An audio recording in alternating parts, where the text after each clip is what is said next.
저는 딜러 아픈 분 앞에서 막 그렇게 못 하거든요. 막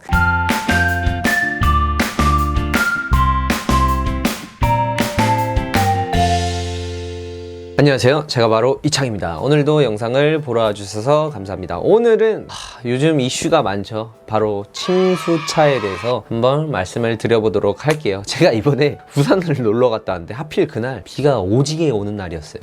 호텔에서 자는데 잠이 안 오더라고요. 내 차 침수될까봐. 그래가지고 여러분들도 이런 불안한 마음을 안고 계실 것 같고, 또 이런 침수차가 많이 발생을 하면 혹시라도 중고차의 시장에 나오지 않을까? 뭐 그런 걱정도 있어서 어떻게 하면 침수차를 잘 구별을 하고 그런 거에 대해서 한번 설명을 드려보도록 할게요. 오늘은 그냥 침수차에 대한 전반적인 걸 다뤄보도록 하겠습니다. 네, 일단은 침수차에서는 보통 3단계라고 보시면 돼요. 첫 번째 1단계는 시트 밑바닥까지 물이 찬 정도예요. 바퀴 중앙에서 조금 위에 정도까지 찬 정도가 1단계라고 보시면 되고요. 2단계 정도는요, 엔진룸 바로 아래까지, 즉 전자장치가 다 젖은 정도. 3단계 침수차는 그냥 엔진룸 위로 그냥 뭐 다 잠기거나 아니면 엔진룸까지 잠기거나 정도가 3단계 침수차라고 볼 수 있겠는데, 여기서 3단계 침수차는요, 때려 죽어도 중고시장에 안 나온다고 생각하시면 돼요. 못 나와요. 왜냐면 침수차를 중고시장에 내다 팔려면 침수차를 고치는 수리 비용이 침수차를 팔 때 비용보다 적어야 될 거 아니에요. 내가 마진이 남아요. 그렇게 구라를 치든지 하죠. 하지만 엔진룸까지 다 침수가 됐다고 하는 차는요, 아무리 수리를 해도 마진이 안 남아요. 엔진까지 물이 들어가게 되면 물론 막 그 차량 내부에 시트 뭐 젖은 거 그런 거 다 필요 없이 그냥 엔진이 망가져요. 엔진 같은 경우는 엔진에 시동을 걸면요, 약 1000도 이상으로 굉장히 빠른 이제 운동을, 피스톤 운동을 하게 되는데, 거기 안에 물이 들어가면요, 커넥팅 로드가 휘거나 아니면 깨질 수도 있어요. 그러면서 엔진이 고장 나고요. 아니면 전자장치에서도 물이 들어가면서 부식이 생기면서 언젠가는 꼭 이상이 생기기 때문에, 그렇게 완전 침수된 차 같은 경우는 중고시장에 안 나온다고 생각을 하시면 되고요. 그런 차들은 그냥 폐차시킨 다음에 경매장으로 넘어가서 그냥 부품으로만 쓰여요. 3단계 침수차에 대해서는 뭐 전혀 걱정을 안 하셔도 되는데, 제일 걱정인 게 이 1단계 침수차죠. 2단계 침수차도 사실 이게 엔진룸에는 물이 안 들어갔다 뿐이지 전자장치는 이미 다 초토화가 되어 있거든요. 2단계 침수차도 중고시장에 잘 나오진 않아요. 하지만 막 2단계 침수차인데 막 롤스로이스, 팬텀이야, 그렇게 비싼 차 같은 경우는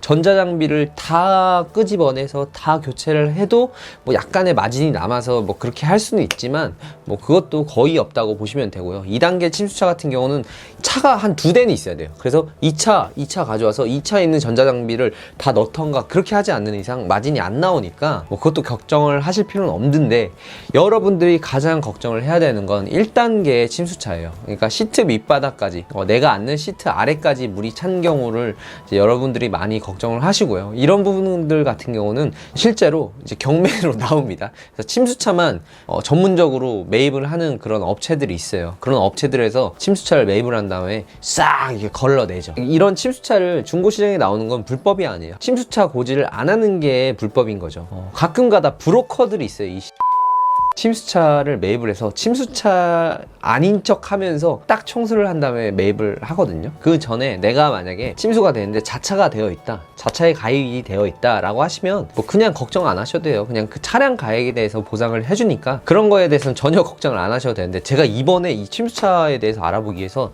알아보니까 우리나라에 이렇게 자차를 안 들고 운전을 하시는 분들이 많구나 라고 느꼈습니다. 진짜 생각보다 사람들이 자차를 많이 안 들더라고요. 근데 그런 많은 사람들이 이번에 거의 침수차가 엄청 많이 발생을 할 텐데, 그 중에 자차 안 돼 있는 사람 무조건 있을 거 아니에요. 그런 사람들은 어떻게 하냐, 폐차를 하던가, 아니면 내가 내 차 아깝잖아요. 내 차 아까워서 센터를 가셔도 1단계 침수 같은 경우는 수리비가 500만원에서 1000만원 정도가 들어요. 그러니까 이 수지탄산 잘 보시고 나서 그냥 폐차를 하시는 분들이 많고요. 간혹가다 이 침수차를 일반 개인이 위장시켜서 판매를 할 수 있다고 하는데, 이런 거는 쉽지 않아요. 왜냐면 일단 센터에서도 그런 걸 잘 안 해줄 뿐더러, 이런 거는 그냥 어떻게 나오시냐고 생각을 하시면 되냐면, 만약에 자차를 들어있지 않았던 사람이 침수가 되면, 그 1단계 침수가 되면 그 차를 침수차를 전문으로 매입을 하는 업체한테 판매를 합니다. 정말 뭐 고철값에 판매를 하겠죠. 그렇게 판매를 하면 그 업체 같은 경우는 청소를 잘 다 해서 중고차로 나오게 되는데, 뭐 이렇게 얘기를 하는데 여러분들이 궁금해 하시는 건 이게 아니죠. 그냥 침수차 구별 방법을 먼저 말씀을 드릴게요. 네, 먼저 가장 진부하지만 일단은 카이스토리를 한번 보시는 것도 좋고요. 카이스트를 봤는데 침수차가 아니야 라고 해서 무조건 아니냐, 그것도 아니에요. 침수차인데 카이스트에도 안 나올 수 있어요. 왜냐면 보험이 안 되어 있으면, 자차가 안 되어 있는 차 같은 경우는 카이스트에도 안 나오니까 이것도 뭐 불안하죠. 그런 거 같은 경우는, 그래서 가장 좋은 방법은 사실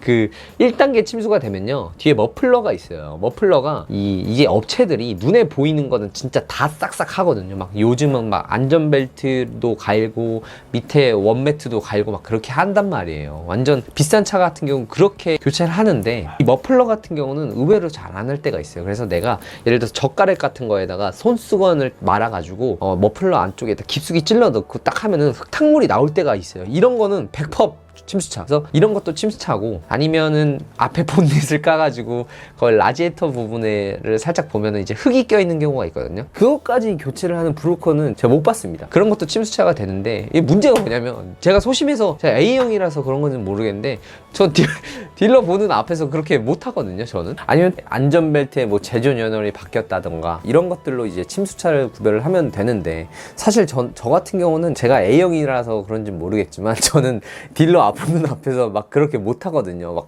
그래서 막 퓨즈 박스 뜯어가지고 막 나사 조인 흔적 있는 차, 그런 거를 딜러 보는 앞에서 못 하겠더라고요. 제가 좀 소심해서. 그래서 저는 차라리 중고차를 구매를 하실 때 특약을 넣으세요. 계약서 상에 특약으로 이 차가 침수차일 시 100% 환불, 이렇게 특약을 넣으셔서 구매를 하시면, 내가 차량을 구매하신 다음에 그랬을 때 뭐 간단하게 머플러 안에 흙이 있는지, 뭐 원매트에 짜잘짜잘한 흙이 있는지, 이런 것들 다 보시고 나서 뭐 공임나라 같은 데 가서 3만원 정도 주면은 점검을 해주시거든요. 공임나라 가서 고민을 하셔서 이런 게 의심이 되시면 좀 더 정밀 점검을 해보시고 나서 센터에서 정말로 침수차임을 확인을 하면 바로 100% 환불을 하면 되니까, 그냥 그래서 내가 중고차를 구매하는데 조금 침수차인 게 두렵다라고 하시는 분들은 그런 특약을 넣으시면 되고요. 그런 특약을 거절하는 딜러가 있으면 그냥 그런 딜러한테는 차 사지 마시고 그 차는 그냥 걸으시면 되고요. 그대들 모두 하나같이 똥으로 가득 차 있어. 똥말이야. 이렇게 구매를 하시면 뭐 침수차를 구매하실 일은 전혀 없다고 생각을 하고요. 뭐 만약에 있다고 하더라도 환불 받으면 되니까, 심지어 이거 침수차 고지 안 하고 팔면은 요즘은 굉장히 세요, 법이. 그래서 여러분들은 그렇게 그닥 많이 걱정을 안 하셔도 될 것 같습니다. 네, 이렇게 해서 오늘은 총 침수차에 대한 것과 침수차를 걸러내는 법에 대해서 한번 알아봤고요. 영상이 도움이 되셨다면 구독과 좋아요, 알람 설정까지 부탁드립니다. 감사합니다.